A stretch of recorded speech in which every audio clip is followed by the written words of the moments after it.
Hello, Mahmoud Salabi. This is the Libyan Mustaqbal from being Gaziya.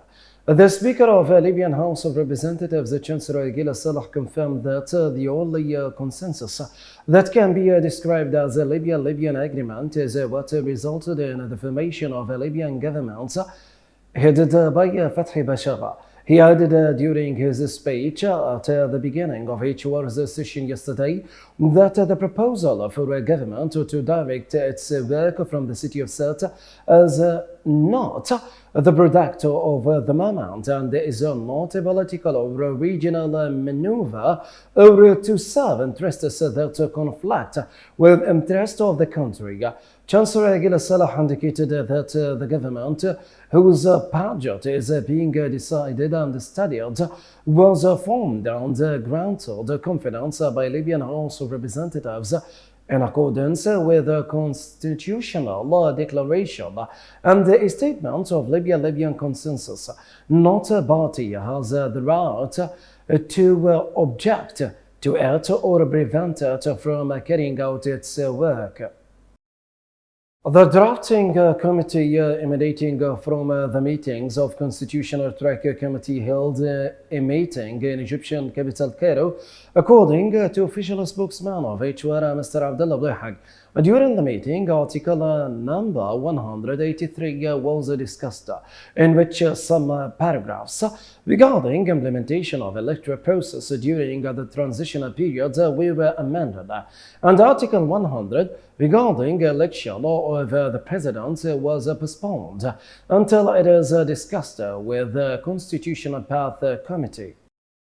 The President of Presidential Council, Dr. Muhammad al-Nafi, discussed with his two deputies, Musa Kouni and Abdullah al-Lafi, the latest developments in a political situation in the country and the challenges facing this stage.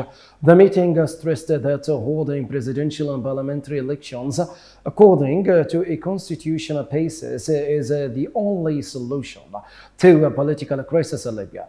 The meeting touched on discussing a constitutional process held in Egyptian capital Cairo by a joint committee of Libyan House of Representatives and Supreme Council of State in order to reach a consensual formula that meets the aspirations of Libyan people in conducting electoral benefits to cross towards lasting peace in the country.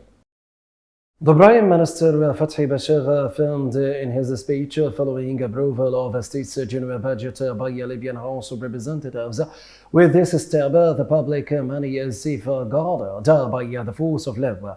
Bashar appreciated the great efforts made by Libyan House of Representatives and Council of State during the study and the discussion of the draft general budget, pointing out that observations made during discussions had a great impact on the completion of the draft budget. Bashar pointed out that the budget law enhances the ability of supervisory institutions to carry out their work and raises a heavy burden on the Central Bank of Libya, as it is the institution most affected by the absence of a budget law approved by Libyan House of Representatives as the main document in carrying out its work. The UN mission in Libya reported that the meeting of 5+5 committee yesterday, Wednesday, aims to continue discussing options for full implementation to a comprehensive ceasefire agreement, to coordinate efforts and agreements for withdrawal of foreign fighters and mercenaries. This comes after a joint military committee held a meeting yesterday in Cairo after a series of meetings it held in Tilda and Tunisia in May and June respectively. That's the news for today from Libyan Mustaqbal. Thanks for watching.